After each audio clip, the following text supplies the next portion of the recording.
Hey everyone, glad to see everybody's making it in. Got Tim Molina, Brandon Catfishing Dreams, Eddie Gross. Uh, we'll give everybody a minute to make their way in here. Uh, I know it's going to be slow and steady. Uh, going to do something a little different this week. Uh, Normally we have guests on and everyone gets to talk to them. Surf ins. Uh, Today I kind of want to focus on you guys, the community, the subscribers. Uh, a lot of the times we get to ask questions and they get overlooked. They get missed in chat.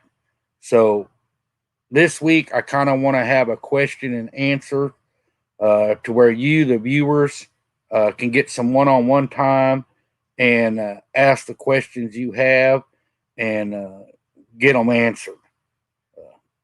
I don't want to miss people. I know sometimes with the chat it gets caught up and we miss a lot, but the whole purpose of this show is to help everybody else out there, the viewers, to answer their questions and to help y'all get better and improve your angling skills as well as mine. And so, if y'all have any questions, feel free to pop them up in chat. Uh, we'll take it nice and slow. I want to try and address every question that's out there and get y'all some answers. I know there's a lot of new people getting into catfishing, so they have lots of questions about rods and tackle. Hey, Darwin, welcome in. Uh, Rods, tackle, line, hooks, sinkers, locations, where to look for fish. So, guys, if you have any questions at all, go ahead and shout them out. Uh, I do apologize for the backdrop in my videos. I don't know if y'all can notice or not, but we are in the process of hanging drywall throughout the whole house. Ceilings, walls, everything, replacing it all. And I'm going to get it all hung before I go back and tape and bed it. It's nice to see you in here, Darwin. You're new. Thanks for joining. Uh, what we're focusing on tonight, Darwin, is question and answers. If you have any questions about catfishing, tackle, gear, anything like that, feel free to ask them. And we're going to address all the questions in chat tonight. Tonight, I'm kind of focusing on the viewers and the subscribers. Because sometimes questions get overlooked, and I want to make sure that we can get your questions answered.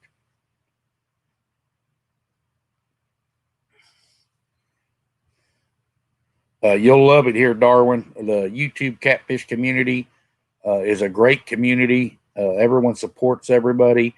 We all try and help each other out.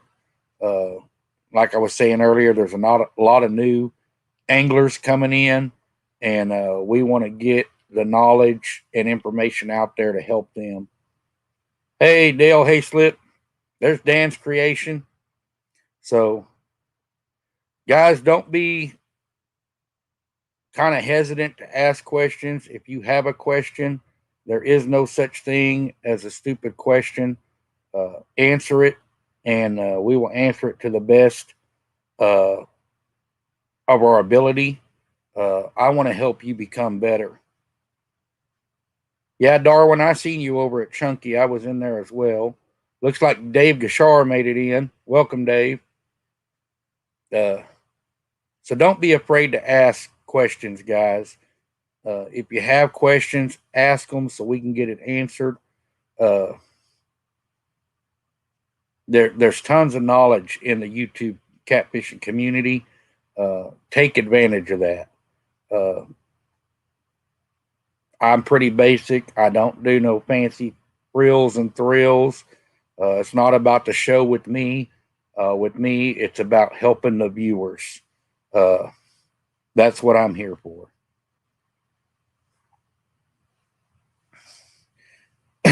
Dan, have you been checking out any new water around your area, different fishing locations, different bodies of water.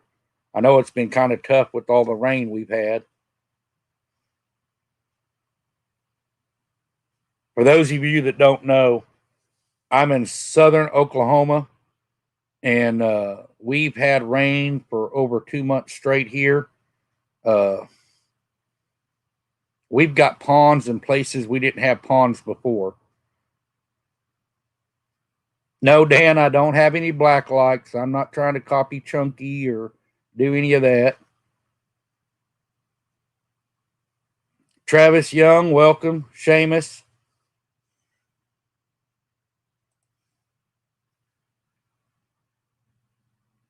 Travis Young, yes. Yes, I have. And it does help. I tell you something else that works, uh, not just for catfish stings, but bee stings, fire ants, and it's something everyone usually has in their refrigerator, and that's yellow mustard.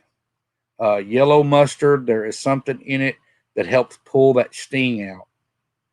But if you fish long enough, and regardless of what species you go after, eventually you're going to get finned. It's going to happen.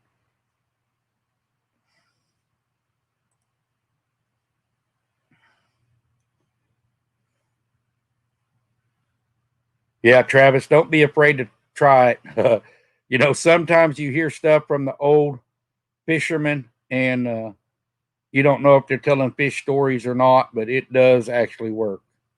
Uh, the main thing when you get fin like that, you've got to watch the infection. Uh, a lot of the waters, the lakes, ponds, wherever you're fishing, a lot of them carry bacteria and stuff in them, and it can set up an infection pretty quick. So I see Dan's creation. He says hydrogen peroxide works well. Surfin's catfishing uses alcohol, uh, but you definitely want to disinfect that area because once bacteria starts, it can go wild.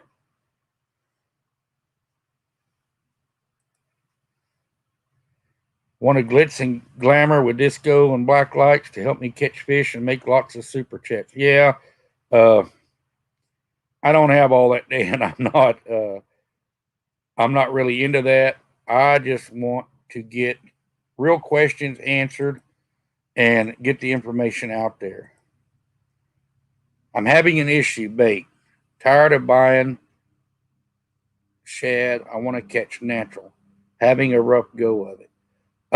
Seamus, if you're allowed to use cast nets in your area, they work great for the shad when you can catch them up at the bank. Uh, Catfish and Fever, Lynn, welcome. Lynn Leaper in the house.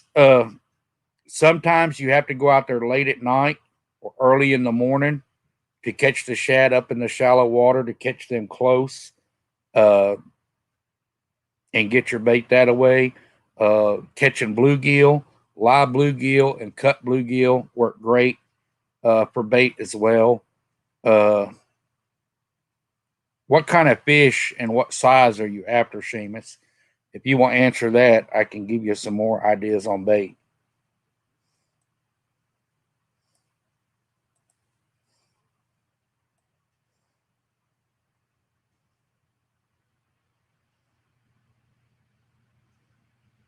Larry Oliver. Larry Oliver made it in the house. Welcome, Larry.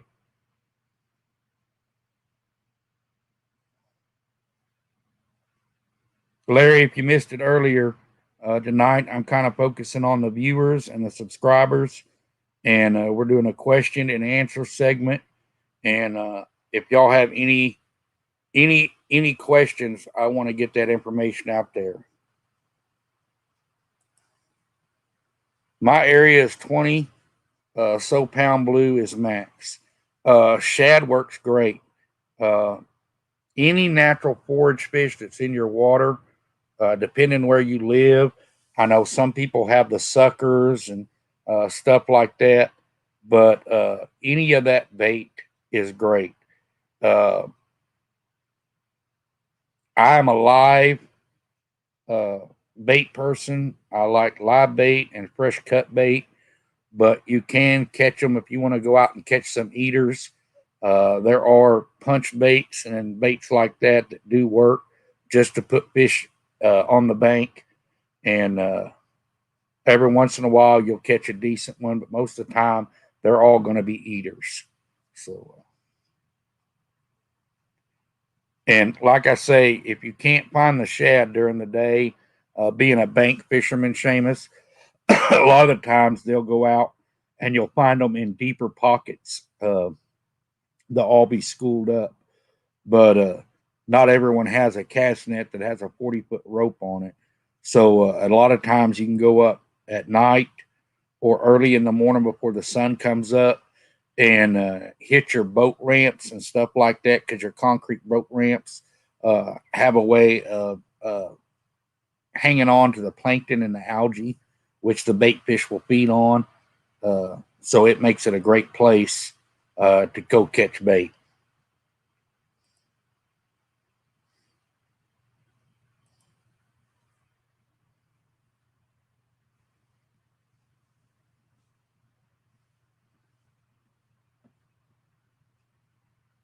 I've tried worms, panfish magnets, shallow as I can get, creep up on them. Maybe midday isn't right, and I do have a boat. Seamus, midday is probably my least favorite time to fish. Uh, Early in the morning is good. You can catch fish all day long, but they move periodically depending on the weather. Early in the mornings and stuff, you can catch them up shallow, and when they're still feeding, 3 to 4 foot of water. Uh, as that sun gets up and the water starts heating up, they'll back out some and head for deeper water. So, depending on the time of day, is kind of going to determine where you fish. And, you know, look for cover, structure, and bait fish. Catfish love to have the cover, the fallen trees, old rock bridges. Uh, they love structure, the ledges, drop offs, stuff like that is what you want to focus on. And know what time and what your weather conditions call for. A lot of the times you'll have a bite window uh, early or late spring, early part of summer as that water heats up. You'll have a bite uh, early morning, and it'll go till about 10, 11 o'clock, and it will die off. And then right before dark and through the night, they will bite. And usually up till 10, 11 o'clock the next morning, and then the bite will just shut off. So try not to go out there at midday. I know it's a pain getting up early in the morning and getting out there, but that will improve your catching. That will help your odds tremendously.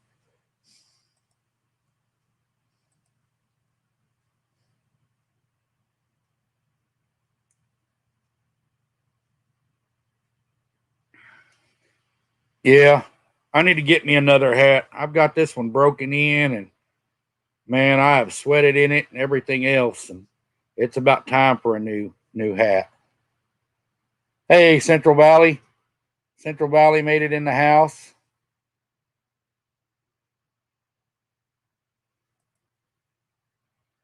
There you go, Seamus. Hit it early in the morning and fish at night. Like our temperatures here right now, the catfish are spawning because we have had really, really warm temperature early in the year, and it kicked them off into spawn. And also, we've had rain for over 2 months straight, so it's going to make the bite more difficult during the spawn. If you get into it up there, wherever you're at, Seamus, and you find that the fish are on spawn as well, and the bite is really slow, in that boat, try dragging weights. If you're going by and you're finding spots, drop offs, ledges up in the shallows where the fish are staged, and you're reading a lot of fish, try dragging baits through there during the spawn. If you hit them in the face with that bait, a lot of times you can get them to hit. Hey, Hilljack Catfish in the house.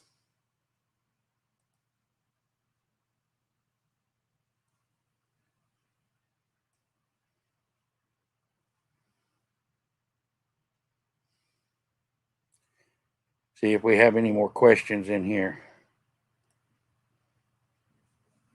Guys, that's another bit of advice. If you're fishing and you're fishing the spawn bite is tough everywhere. So a spawn bite, if early morning, sometimes you can still get that early morning bite. Fish are going to be mixed. It won't be a consistent bite. And even dragging weights, you're not going to put in numbers of fish, but by dragging baits, you increase your odds, and it will help you get fish in the boat.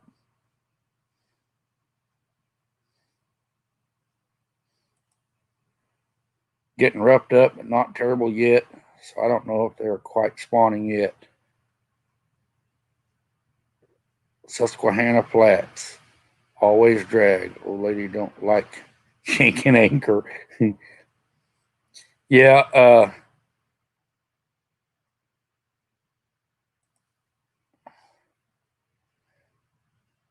Here's a good question from Brandon. Monster channels in deep old lakes with tons of structured ledges and flats. Brandon, I will tell you something that has really worked for me in places with lots of structure and underwater cover, rocks, stumps, stuff like that. Your catfish tend to live in them areas, and they will stack up in those areas, especially if it's old structure. It's been there for a long time. It makes it hard to fish sometimes because you can get snagged up a lot. But what I have found is with that Santee Cooper rig and the dragon style weights, like Santee drifters from Jimmy and Gear, or Fishing and Gear, or not Fishing and Gear, Santee drifters, Jimmy. I have found that they work great as far as not getting snagged as much. So you can fish that area that's got heavy structure. I don't drift through there. I bank fish, but there's lots of areas. If I throw out and I'm using a Carolina rig or even a Santee rig with a no roll sinker, which is what I normally use, if I reel in without a fish on there, it's going to get snagged. You're going to lose that line. It's going to break off. It's just too rocky. There's ledges that you're coming up over. You're hitting them rock ledges. It will grab it. With the drifting style weights, it doesn't snag as much. It will let you come through those obstacles. And with that Santee drifter and Santee rig, it helps keep that hook up off the bottom, and your hook doesn't get snagged, and that drifting weight will bend and flex and come over that stuff. So it helps you avoid a lot of that structure. There are times you will still get snagged up, but it will reduce the amount of times you snag up tremendously.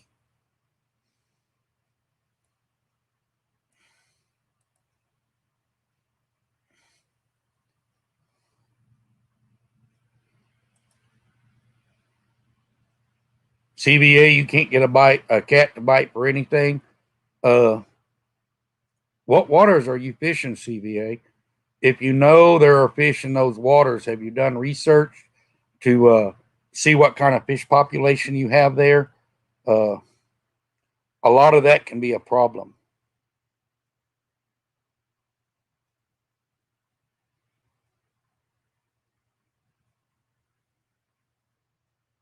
Yeah, hilljack, drifting or dragging in the spawn is usually your best option to get on catfish. This lake is seriously testing your nerves. Brandon, that's what makes it good, though. When you finally do figure it out and you do get on the fish, it makes it so rewarding because you have struggled. Uh, a lot of the time, it could just be bait choices and stuff. Take a variety of different baits out there. Hey, Snake River, welcome. Uh, see, Polar Bear made it in. Uh, Sometimes you'll have periods where fish will bite one bait and won't another. So, if you got multiple rods, throw different baits out there to kind of see what they're preferring.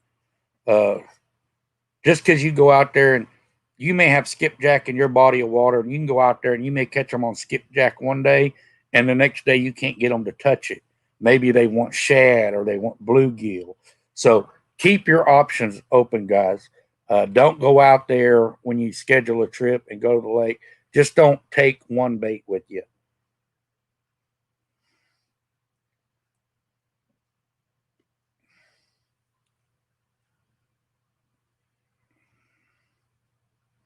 Yeah, Seamus, it does work. The heat shrink, uh, it does work. I'm short on time, and it's easier for me just to get them from Santee Drifters. Jimmy with Fishing and Gear, he's a great guy, and he's got great prices on them, and it makes it easier for me. Patchy Adventures made it in. Here's a question from Polar Bear. Okay, I have a question. The pond I fish has lots of grass. Should I use a Santee rig or a bobber? Uh, Polar Bear, how tall is the grass? Does it go all the way out into the water? Like, is it the whole lake or is it just up near the bank? Uh, does it come all the way to the top of the surface of the water or is it only on the bottom? And how thick is it? Stuff like that determines whether you're better with a Santee rig or a bobber.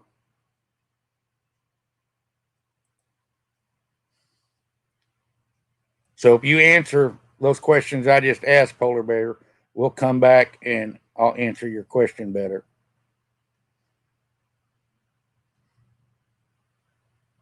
They're here, just no luck lately, so took a break and started trout fishing the river.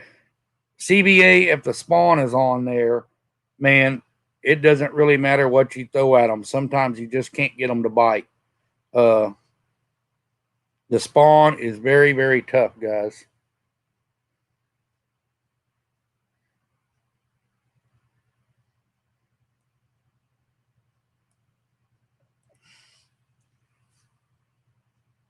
Stupid deep down at the dam. It's 114-foot deep. Spots are 40 to 60 foot, and it drops off quick from the banks.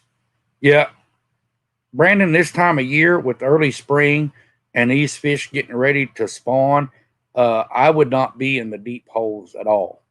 They're going to come out of them deep holes. They're going to spawn. They're going to look for logs, hollowed out logs, underwater bridges, clay banks or rock banks that are hollowed out that they can make their nest up in. Those areas are going to be more productive. And if you know where their spawning area is and where they like to spawn, that's where I would fish because not all the fish are going to be on the bed at the same time. But if you know they're spawning in those areas, you can pick off the fish as they going on the bed and coming off the bed because they will be moving in and out.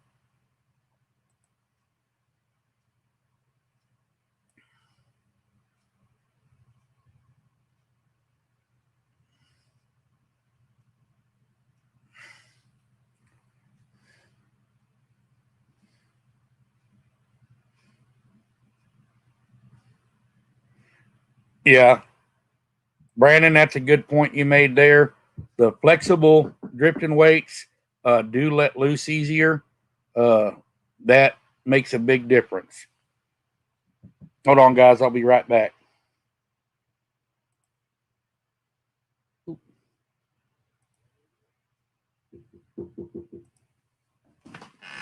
Oh,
All right, guys, I'm back. I'm sorry I had someone at the door. But the flexible drifting weights do work better to come over the obstacles and stuff. I see Fish in the Dot made it in.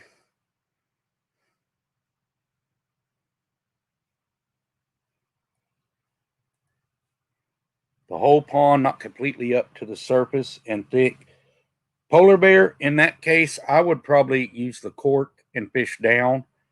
Because if you throw your sinker down in there and that grass is real thick and it's matted, even with the Santee rig and your weight is on bottom, they may be able to get to the bait, but your sinker is still going to get snagged in that grass and it's going to cause you some issues.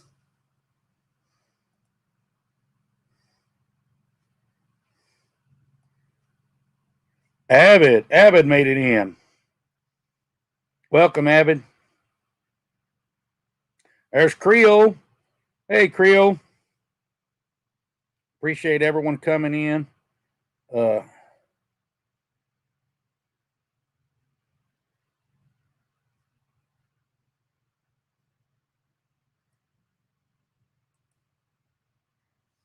How deep of water do the various cats down in? Darwin, I'm not sure what you're asking there. If you're asking how deep of water do the catfish usually hang out in, it depends on the time of year.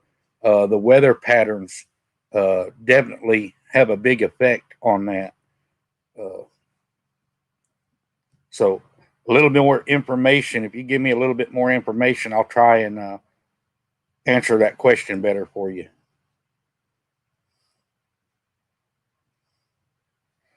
Justin, hey.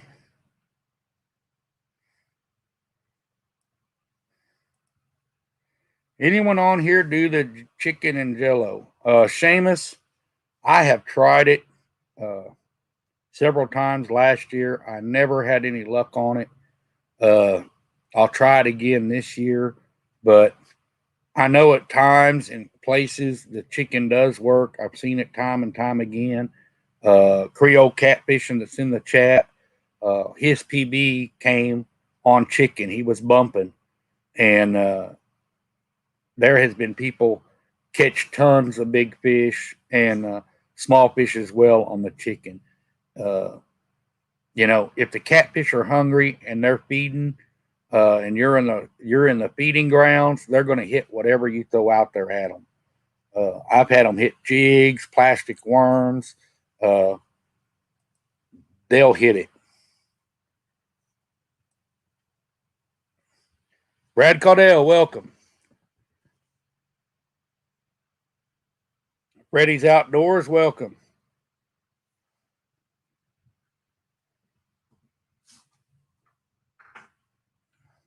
Arnie Brown, how you doing?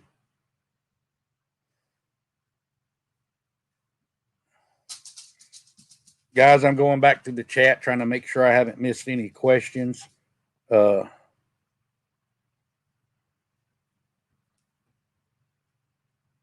Chad, hey Chad. Jeff Spalding, Donald Weir, hey.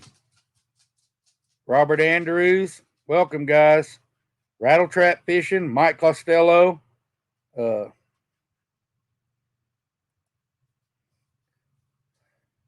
David Hamilton, 3+1. Welcome, everybody. What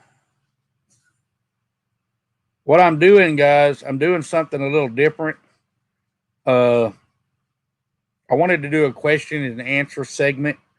Instead of focusing on a guest, I wanted to focus on the viewers and the subscribers. There's a lot of people that are new to our sport and to the catfishing family. So I want to get information out there to help these guys. Also, conditions change. There's guys that have been fishing and they've run onto new problems and stuff. And I want to get that information out.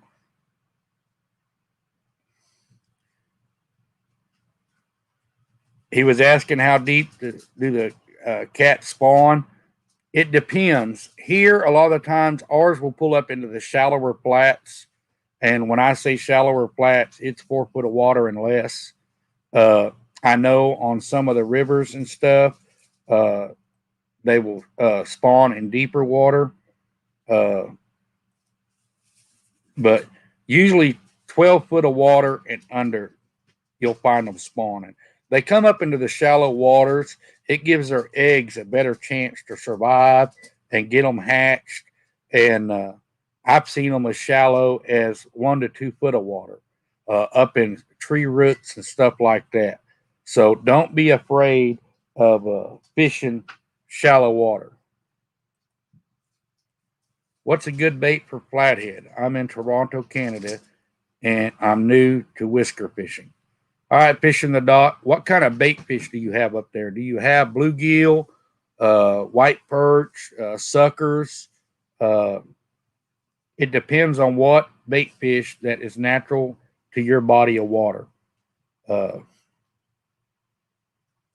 And you can catch them on fresh cut bait, but I prefer live bait.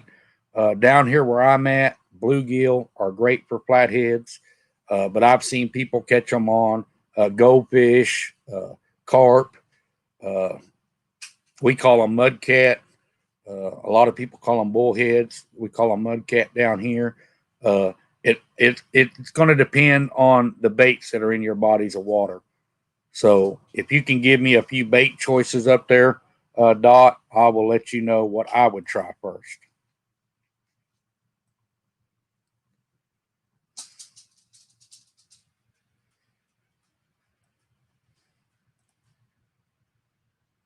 Country boy, what's your go-to bait for summer and what rig? My go-to bait is fresh shad. Fresh cut shad works great. If you get the smaller live shad, you can cut the tail off of them just to where they bleed a little bit and put that scent trail in the water. And most of the time, if I'm doing that during the day, I know they're going to be in the deep holes. So I'm going to be anchored up on these deep holes that I know the fish are in. And I'm going to spread my rods out and cover a wide area because I know them fish are going to be staying during the heat of the day. They'll stay in that deep hole. But shad, because it's the natural forage bait down here, that's what most of them eat. So my go-to bait is shad. I don't have skipjack and stuff down here. I wish we did. I would try it.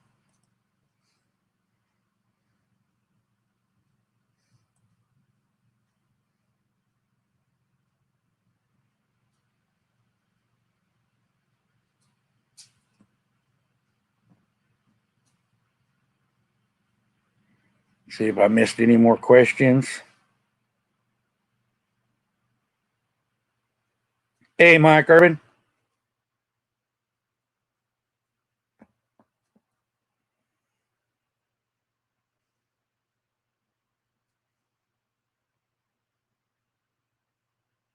Douglas Fletcher, welcome.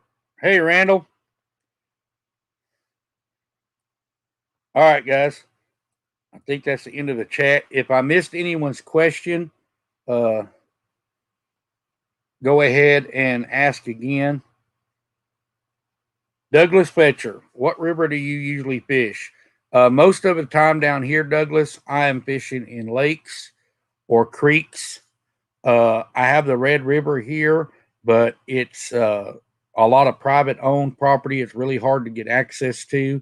It's a great fishing, but it is hard to access. I want to work on getting some places on it I can access. Also, there are a lot of smaller rivers that come off of that Red River and come up to foreign lakes or small little tributaries. I want to spend more time checking them out and investigating them. Water that I've never fished before, but I want to give it a shot and see what kind of fish are in them waters because a lot of them areas are overlooked, guys, and a lot of your smaller rivers that get overlooked and no one is really paying attention to. There's not a lot of heavy fishing pressure. Uh, a lot of those hold some big fish, and you can get on them. Uh, Here's a question from Freddy's. Freddy's Outdoor, are you a spin cast, bait cast, or open face? I am a bait cast. I'm a big fan of my Abu Garcias. Uh, I've used them for many, many, many years. I've never had any issues with them. Great success, great luck, and caught tons of fish. But I know a lot of people like the spin cast. It's sometimes easier for people that are new getting into it to use. A lot of people are intimidated by the bait casters, uh, but to me, I prefer the bait casters.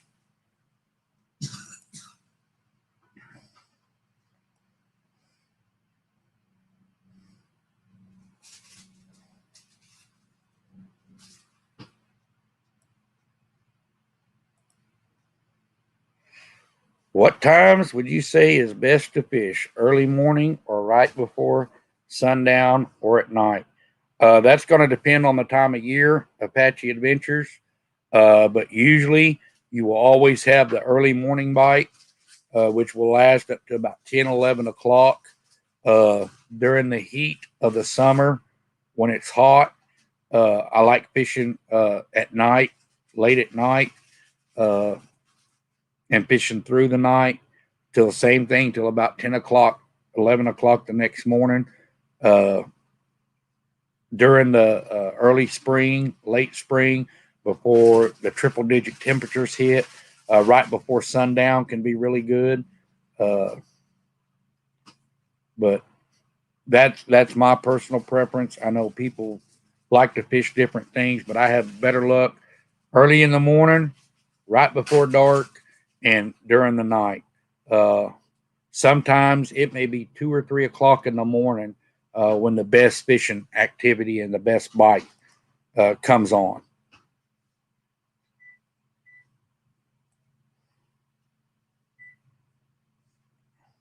Yeah, LG Bass, I'm a definite fan of Abu Garcia's. There's Lyle, Catfish Weekly. Welcome, Lyle.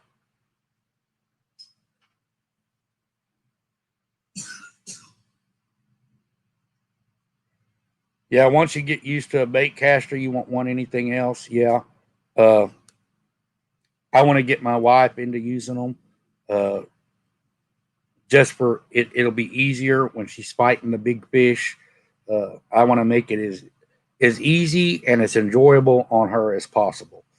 Uh, I mean, that's just us guys. If you're out there having to fight tackle, uh, you don't enjoy fishing as much. Tim Molina, I just got a new pin today and I'm still giddy. Tim, them pin reels have been around forever, and I've never used them.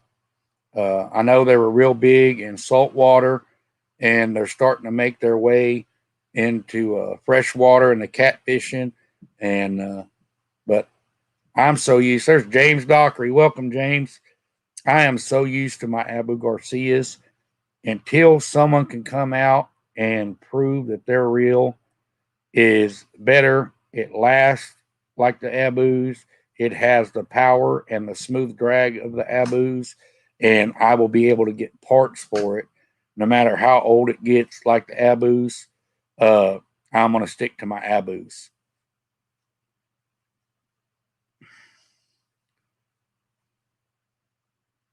Seamus, he says his wife throws a bait caster better than him. Yeah, it works that way sometimes.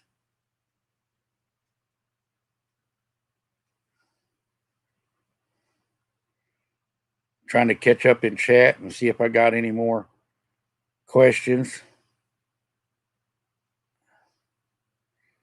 Hilljack says he's been converted to PC Fun. Yeah, I've seen those PC Funs, Hilljack. I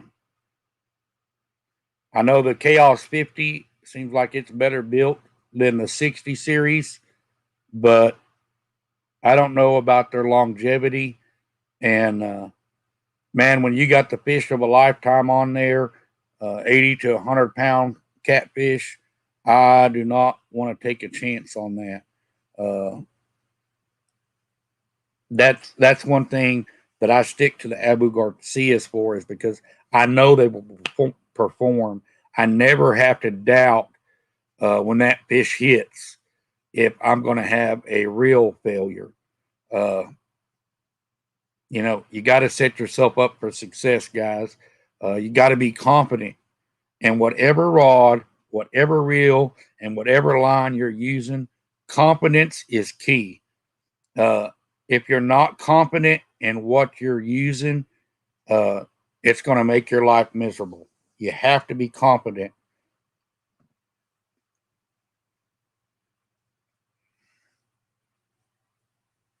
Lyle likes the Abus too. Yeah.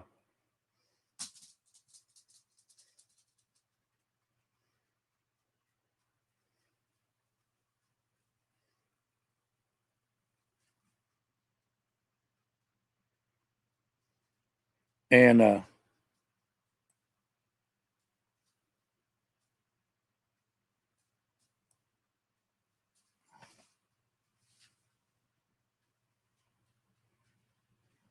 yeah, Chad, I am brand loyal. When I find something that works and it's been tested, I do stick to that because I have no doubts in the product. Berkley Big Game monofilament line, I have used that stuff for over 25 years. I know it does have a lot of memory, but man, I have caught thousands of fish on that line. I've never had it fail. It's always been there. And even on 25-pound test line, you were catching 50 and 60-pound fish on it all day long with no issues.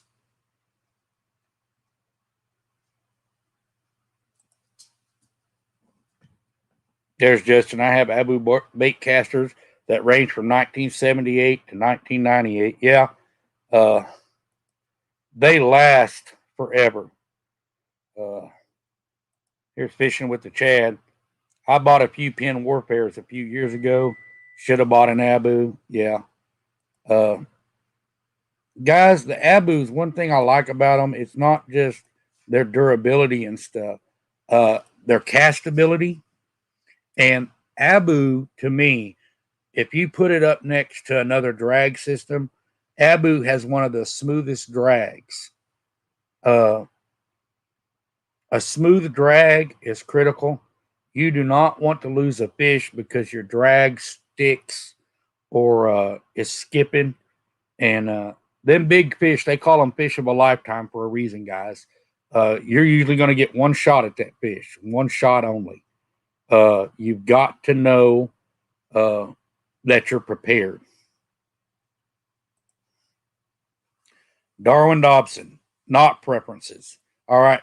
Like I said earlier, I use monofilament, and I do not use braid because I have a lot of rocks and stumps and ledges that are underwater.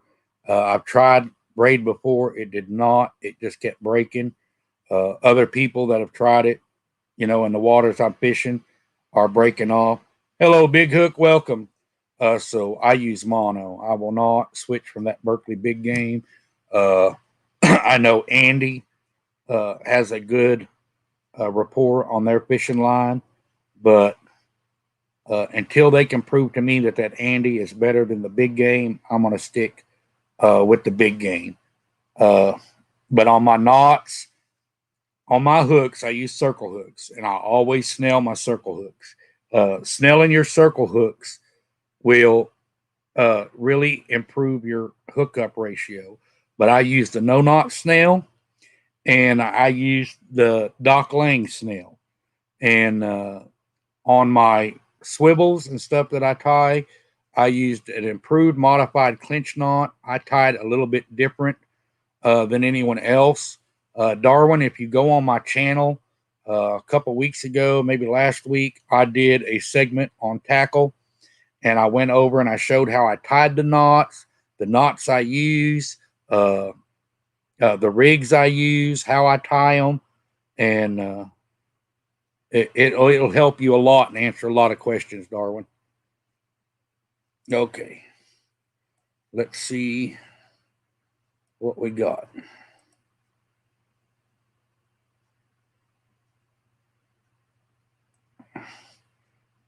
See if we got any more questions. Yeah, Abu's, you can get parts for the Abu Garcias almost anywhere.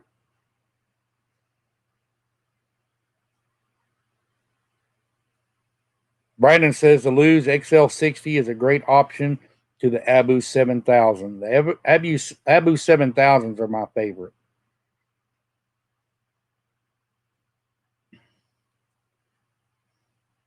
The ones I have were actually deep sea reels.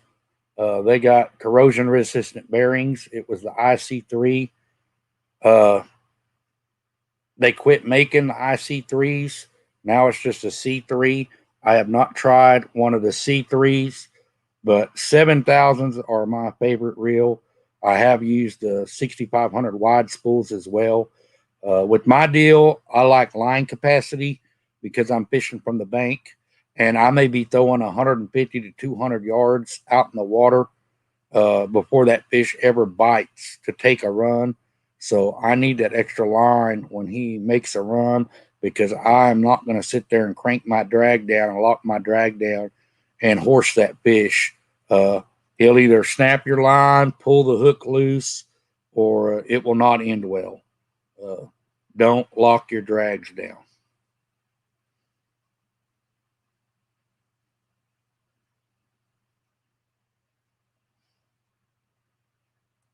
Let's see if I missed any more questions.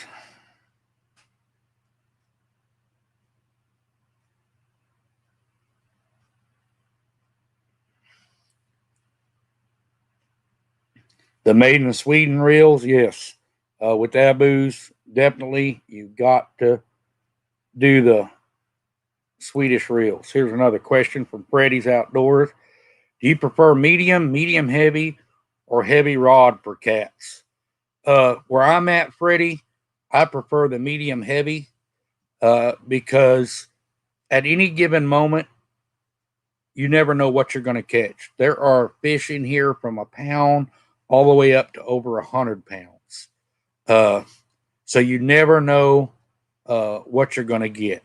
The best advice I get, guys, is match your tackle to the size of fish you're going after. If you're catching 20 pounds is the biggest fish you're going to catch, get a medium action rod. That medium action rod with that soft tip, it's going to give you a lot of fight. You're going to enjoy reeling that fish in much more. You don't want to go out there after the smaller fish with a broomstick. You want something that's got give, flexibility. Also, if your drag's not set just right, with mono and a flexible rod like that, it gives you forgiveness. Let the rod and the drag and the line do the work for you. Fish smarter, not harder.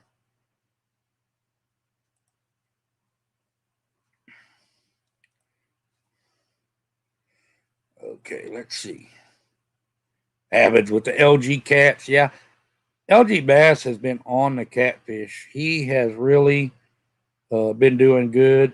That dock that him and Aaron, Catfish Regulators, fish from, that's got the rod holders built into the dock, that's pretty nice. Got to go, Creo. Later, Creo. Thanks for stopping in.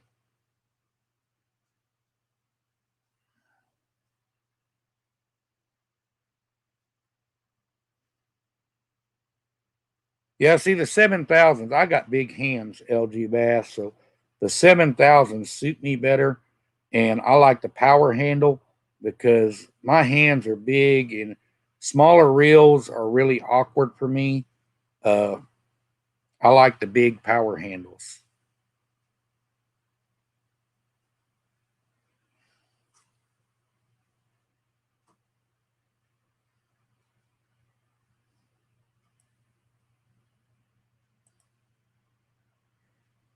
Favorite rig setup: Carolina. Freddie, I used the Carolina rig for years and years, but there are places when I need that Santee rig. Uh, a lot of the places I fish, like for my flathead and stuff that have the big rocks, the fallen trees and stuff, if I Carolina rig, I'm going to get hung up. That Santee rig reduces the amount of snags I get. And also, like explained earlier, instead of a no roll sinker like I use on my Carolina rig, if I know it's real rocky and snaggy, uh, I will use the drifting weights. But Carolina rig does work. It works great. And sometimes your fish will prefer the Carolina rig over the Santee rig. That's one reason I like getting the slotted cigar peg floats, because if I'm out there fishing and I split them up, I'll have Santee and Carolina out at the same time. If I'm getting all my bites on the Carolina rig, that tells me they're hugging the bottom. I will just pull the pigs on that cigar float, pop it off. I'm back in the water fishing. I don't have to cut line, retie, or any of that. Yeah, Justin, I seen you had the Abu Garcia 10,000s. I have not got to see one of them. I definitely would like to try one just to see how big it is, because I like the bigger reels with lots of line capacity. And like I say, I'm big and bulky anyway, so the bigger gear does not bother me.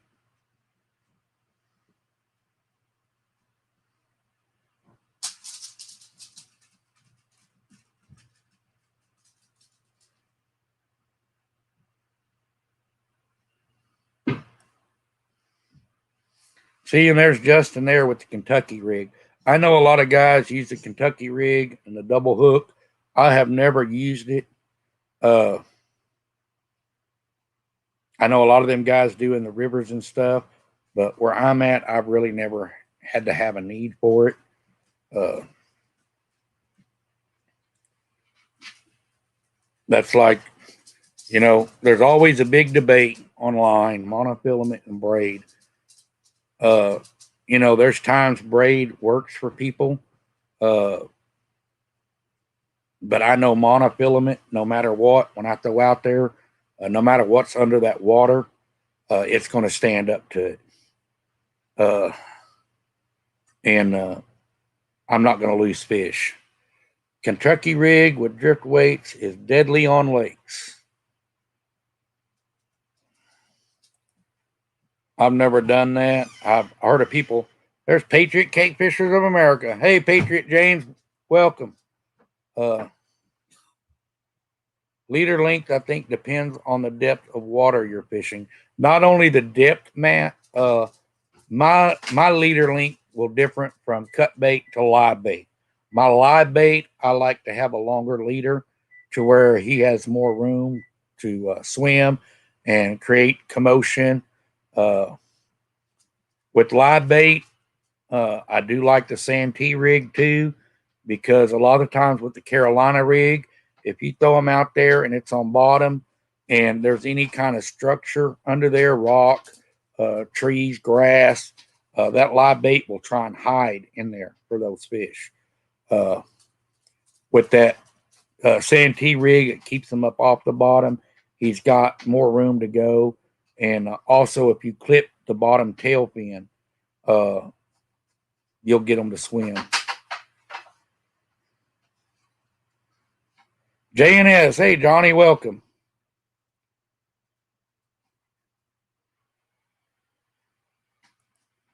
What about Canadian friends? Uh, Dot, I know you guys up there in Canada have some good fish up there. Uh, Patriot talks to people about this a lot about the night crawlers. Uh, Guys, there are times of the year, especially with all the rain we got, when the creeks are up and it's washing all that out, and the lakes become flooded and they're up in the grass and they're up there eating them insects and stuff. That those night crawlers will be the only thing they hit, and you can just tear up the channel cat and the blues on them night crawlers. There's Brent Fins and Pal. That's all right, Patriot. Hey, it's all good here. Fishing with Sabrina. Hello. Uh, Guys, what we got, like I said earlier, it's a question and answer segment. I wanted to focus on the subscribers and the viewers and get y'all's questions out there and get them answered. So if anyone has a question, feel free to ask, and we will do our best to get you an answer. Mad Gator, hey.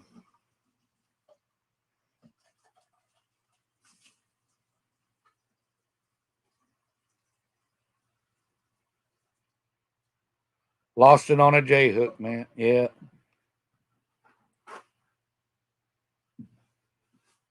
That's one thing I did. I fished with, there's Aaron, Catfish Regulators. Welcome, Aaron. Uh, I used J hooks up until last year. And I got to hearing all the talk about circle hooks. And I'm an old dog, guys. And it's hard for me to try this new stuff out and not have and trust it.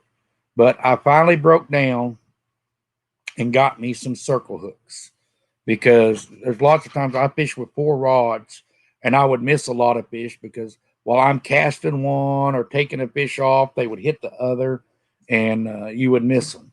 With the circle hooks, it eliminated a lot of that. I have a lot better hookup ratio with those circle hooks. If they take that rod and they load that rod up, it will set the hook for them most of the time. Now, depending on your hooks, guys, there are different hooks out there. If you're catching the smaller catfish, 5 to 8 pounds, uh, look for a fine wire circle hook. The fine wire circle hook, uh, it penetrates easier. It does not take as much force and as much effort to bury that hook up and get a good hook set. Uh, a lot of the times, if you're using a heavy wire hook, like the Catfish Sumo hooks and stuff, they're heavy wire. Uh, you'll not hook up. You have to put extra pressure on the fish. Don't set the hook with circle hooks. Don't jerk it like a J hook, but you can put pressure on it and just slowly pull to help set that hook, just to make sure you get good penetration.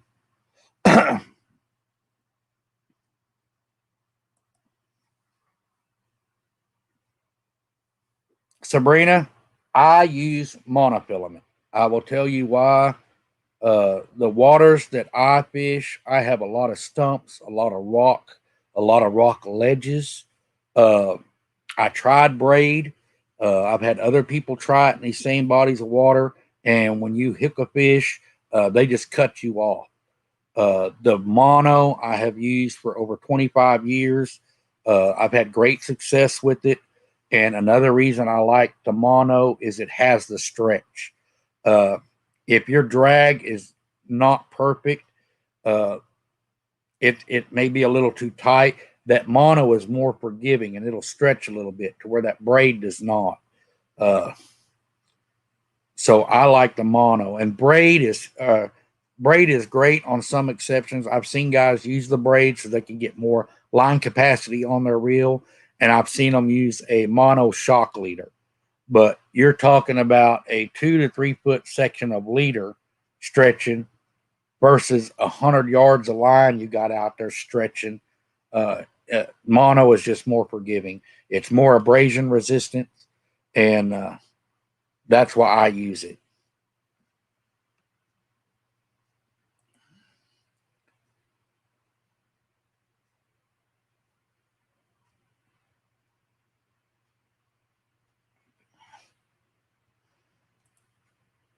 I have circle hooks, except my live baits, I use a 9/0 J. Yeah. See, Matt, the smallest hook I use is an 8/0. Even on my circle hooks, I catch fish that are 2 pounds on these 8/0 circle hooks.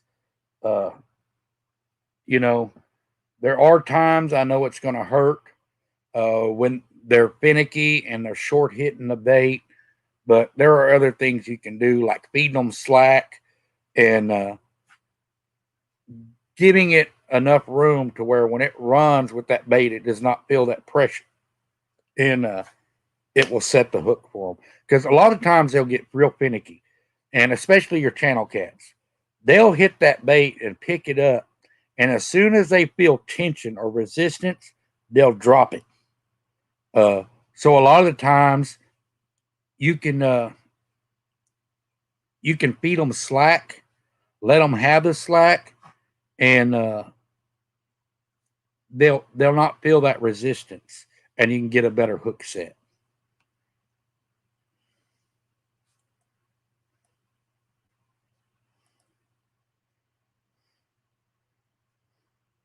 See,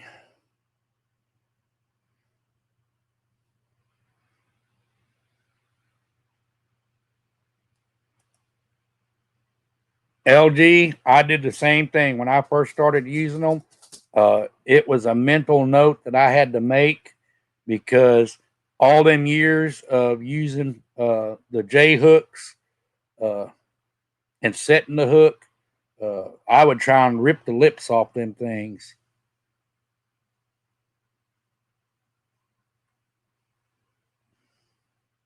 Wandering Fisherman made it in. Hey, Wandering.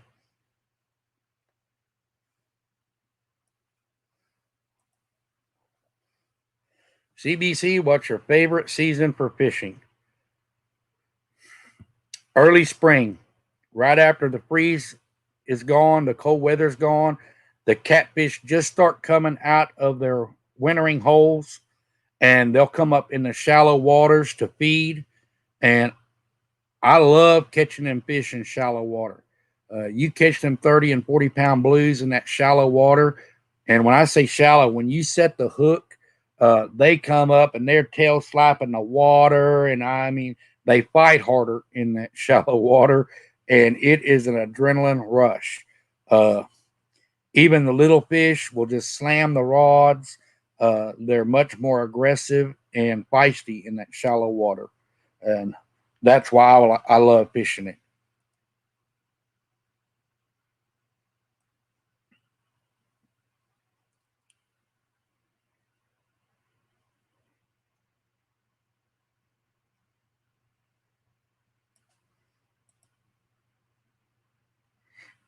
Leave your drag loose on your circle hooks, man. That's the thing, guys. You're not going to lose a fish because your drag is too loose, unless you just got it basically free spooling. Uh, if you're in doubt of whether your drag is loose enough or not, back it off because you can always tighten the drag up on a fish as you're fighting it. But a big fish, when he hits and he takes off with that surge, he will not give you enough time to back that drag off. Drag is very important, guys. Uh, that's where your rods come in and your line too. The more flexible your rod is, the more stretch you have in your line, the more forgiving it's going to be.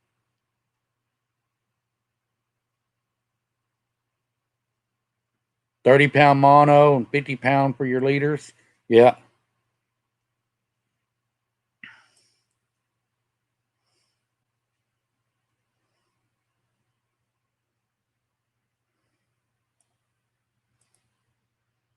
Feeding them on a hard bite will put a lot of extra fish in the boat. Yes, it will, Brad.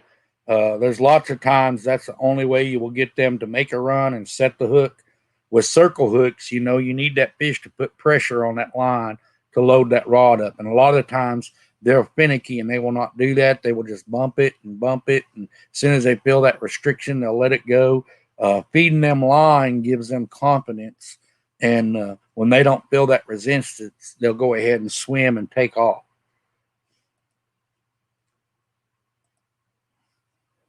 Here's a question from Polar Bear. What about choosing the leader? Some people use heavier and some people use lighter. All right, Polar Bear. I base my leader line off of what I'm going after. A lot of the people you see using 100-pound tests, 200-pound tests, leader lines and stuff, they're fishing sunken barges and stuff that's got sharp metal edges, jagged rocks, stuff like that. They're in some very sharp structure and cover. And so they need that extra abrasion resistance. Uh, to me, I would not use any bigger than you need.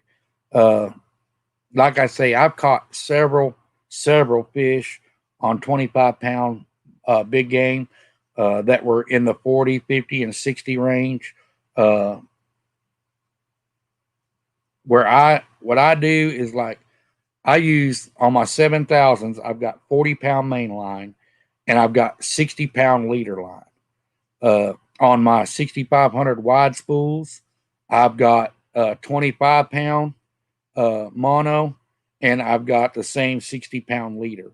So no matter what rod they hit, I'm still going to land that fish. But I'd go down to the 25 on the 6,500, so I've got more line capacity. And that's just like leader length, Polar Bear. A lot of people vary their leader lengths. Everyone has different things. With me and your leader length, when you throw your Carolina rig out there and you've got your leader tied and your sinker's up, let's see if I can do this, up here. Okay, you got your sinker and you got your hook.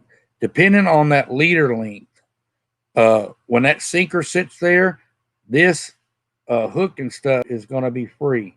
It may be right up here against the sinker. It may be way back here. It may be over to the side. But you're only giving that fish whatever length of that leader is to work with.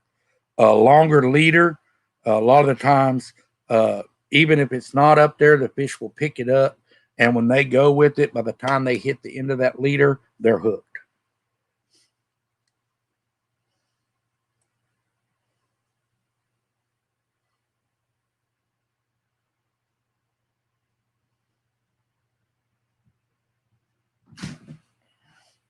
Jeremy Allen, welcome. Yeah, see? Jeremy right there, Polar Bear, he fishes heavy cover and structure, so he uses an 80-pound leader. The guys, where you fish, what body of water you fish, what structure, and the size of fish is going to control your leader weight, how heavy a leader you use. I don't use anything more than I need to.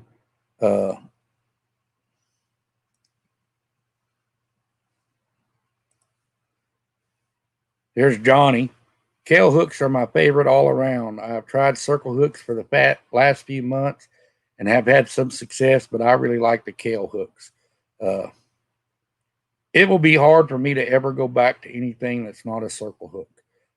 But guys, once again, like I said, it's whatever you're comfortable with, whatever you have confidence in. That's what you want to use.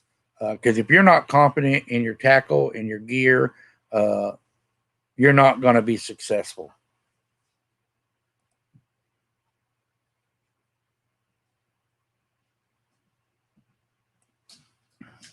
Let's see. Brad uses 65-pound braid with 50-pound leaders.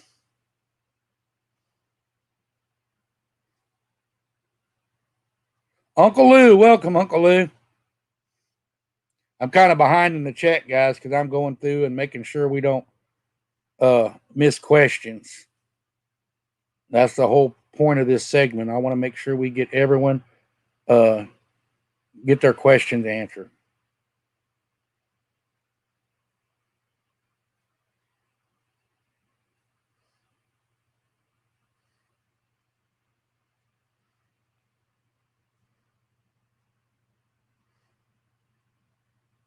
Hey, TX Tiger, welcome. So, guys, like I say, if you got any questions, pop them up in chat. We'll go over them. We'll address them. Don't leave here with questions, because there is no stupid question except the question you don't ask.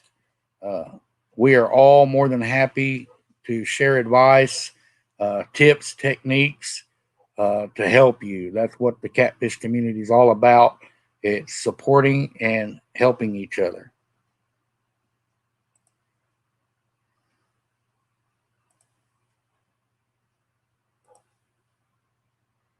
Make sure you snell your hooks the right way. If not, can cost you a fish also.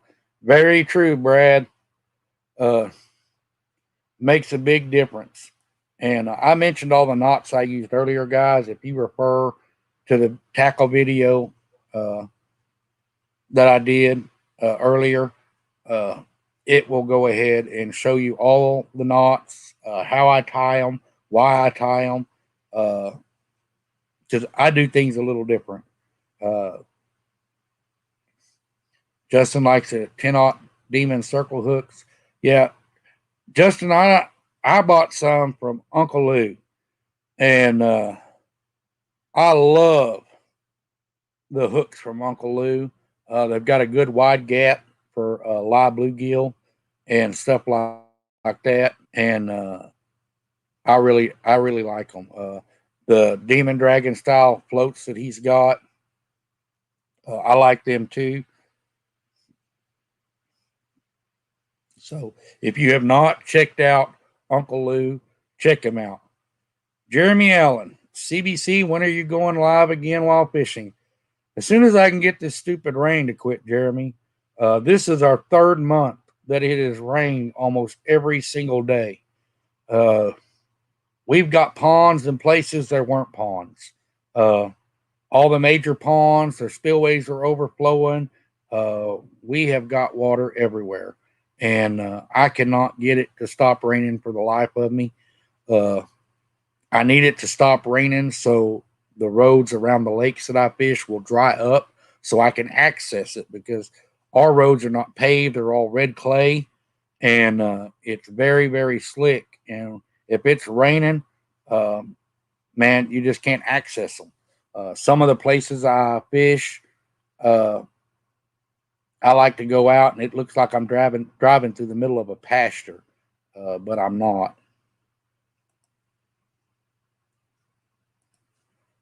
The closer you keep the plague float or demon dragon to the hook, the better, less snagging while drifting and dragging.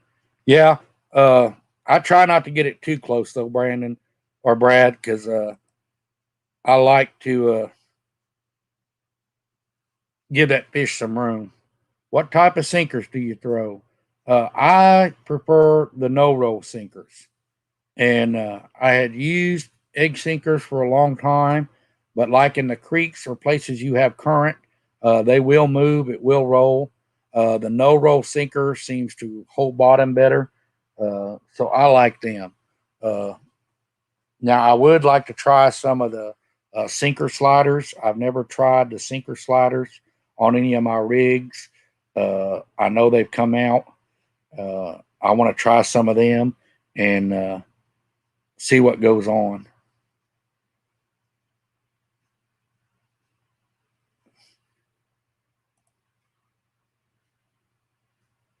Yeah, Justin, you definitely need to check out Uncle Lou's stuff. It's awesome. He's got great prices. Yes, Avid, you definitely need to stop the rain dance. Uh, we have had enough. Matt, it still hadn't stopped raining here. It's raining right now. I mean, it just won't give us a break.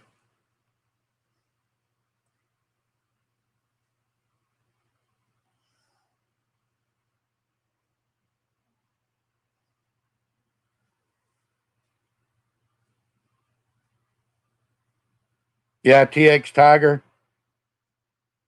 uh, that will work. Uh, the heavier leader is just because of the snag and the structure. And those bigger fish, their pads on their lips, uh, they can get pretty aggressive.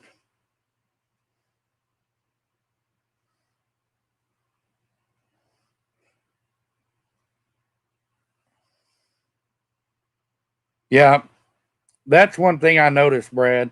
The sinker slides, they can adjust their weights out really quick. And the only thing with that sinker slide is if you were Carolina rigging, you'd have to switch to like a coin sinker or something like that, and be able to switch back and forth between that and your dragon weights.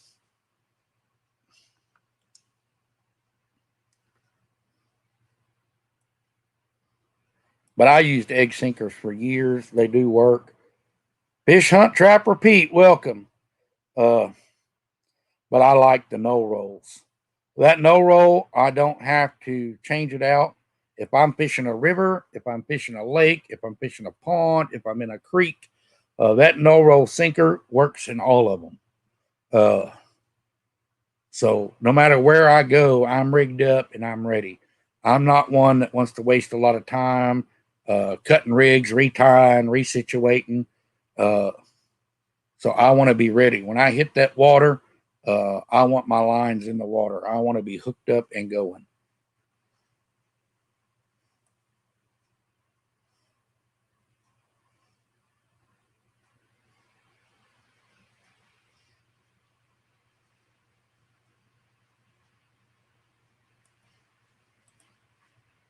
Anyone got any thoughts on fish that are in 100-foot deep water? Reel them in slow. Once you get them hooked, make sure you don't bring them up too quick. Let them decompress. Let them blow their bubbles. Uh, take your time with them. Don't try and horse them, because you got to remember, guys, in that deeper water, you're not only fighting that fish, but you're fighting Mother Nature and gravity. All that pressure down on that fish, the water. Uh, don't horse them. It can be disastrous.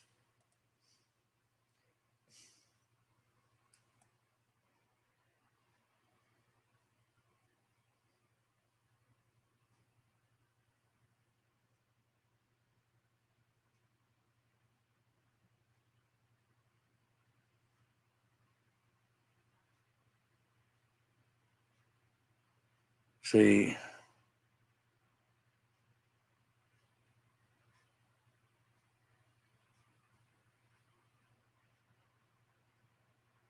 see what we got.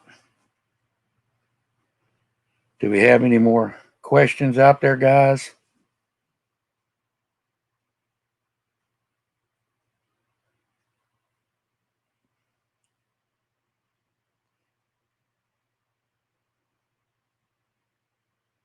Guys, pay attention to your seasons, to your water temperature, your air temperature. If it's cloudy, overcast, bright, sunny skies, because all that stuff is going to factor to that water temperature, and it's going to put them fish in different areas. Uh, if they're not in the deep wintering holes and their deep summer spots, fishing deep water is not going to be productive. Uh, you may find one and luck into them, but you're just not going to get numbers. Even a blind squirrel finds an acorn every once in a while. Uh, but guys, do stuff to make yourself successful. Set yourself up for success. Be where the fish are. There's Becca Mud Tramp. She made it. Welcome, Becca. Uh, that's the biggest deal, guys. You got to fish where the fish are. Don't fish where you want to fish or where you think they're going to be. If you go to a spot and you're not seeing any activity, uh, don't be afraid to move and try different areas. Uh, I encourage everyone to get out, explore different areas on your bodies of water you fished, and try different things. Have you ever caught an albino or a piebald? Apache Adventures, I have. They had a fishing tournament down here, and they tagged a bunch of albino cats and turned them loose into our bodies of water for the tournament, and did not take them all out. So There are some albino cats in there. Mainly, if I get on them, it's around the rocky points and ledges that come out into the deeper water off the main body of the lake. They seem to like them rocks. Miss Chrissy Brown, welcome. P City made it. Hey, P City.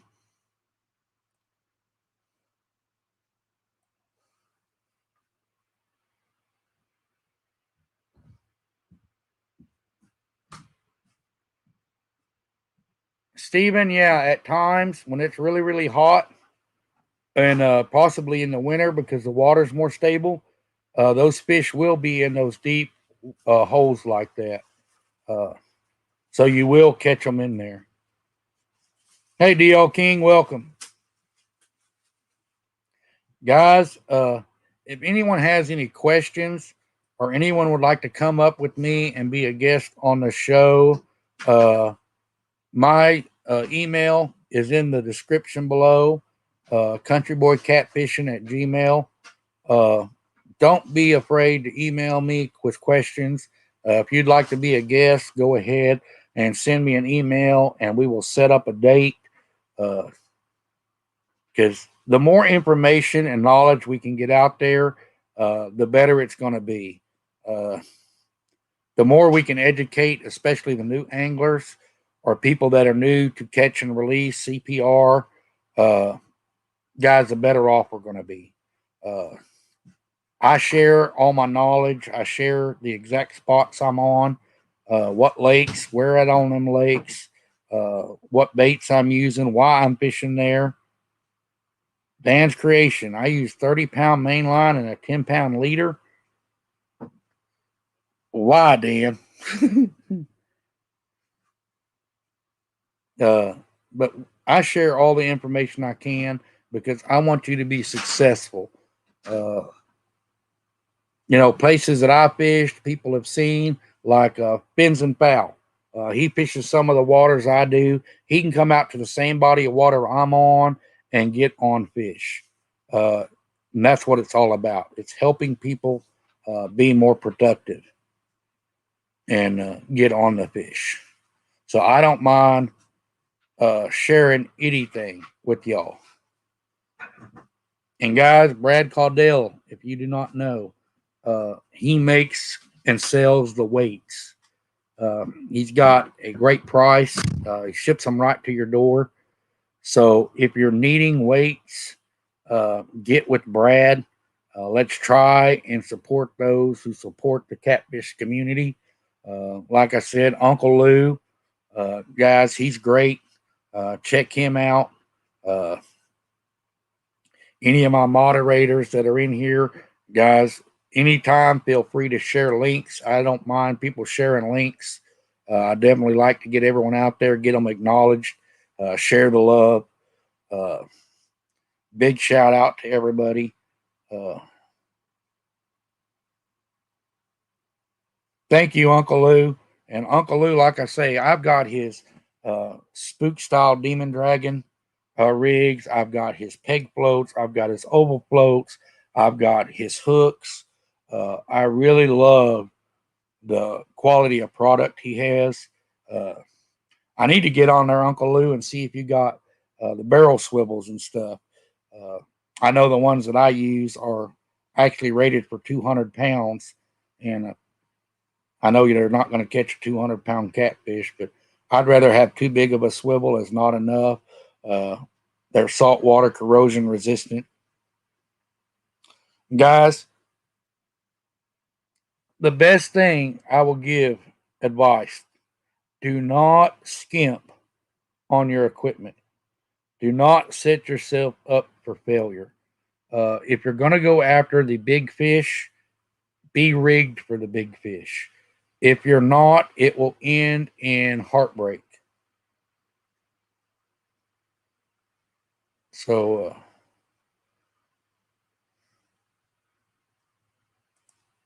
there's Brad. Yep. Palmetto's Iron Cat challenges are starting soon. Yes. Guys, we have a lot of great supporters in the Catfish family. Painting services by Steve, Ricky's Creations, Uncle Lou. I mean, there's a lot of guys that support everyone, and it's great.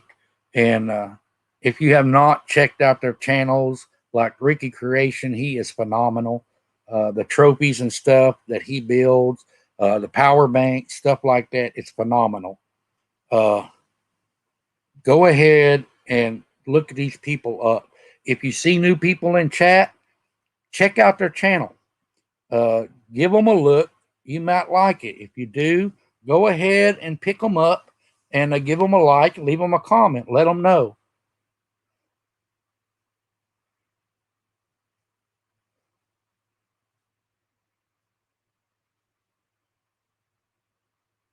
You stock too odd, Uncle Lou? I've been getting on there. I have trouble navigating the site, but I wanted to look at them and the sinker slides. I have never used the sinker slides. I see where they have an advantage. I know Roger, Muskrat Adventures. I was watching him, and there's two different sizes. One of them is thicker, the plastic that goes on the line. It doesn't get cut as easy. They last a little longer. And so that's the kind of stuff I look at.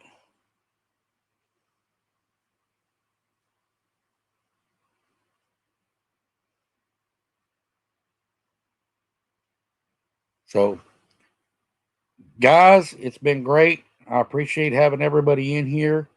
If there's no more questions, I will let y'all guys go and not keep you here too long. But anytime y'all guys have a question, hit me up on my email, look me up on Facebook. I don't mind asking questions and answering questions anytime. Hey, Chris Uselton, welcome.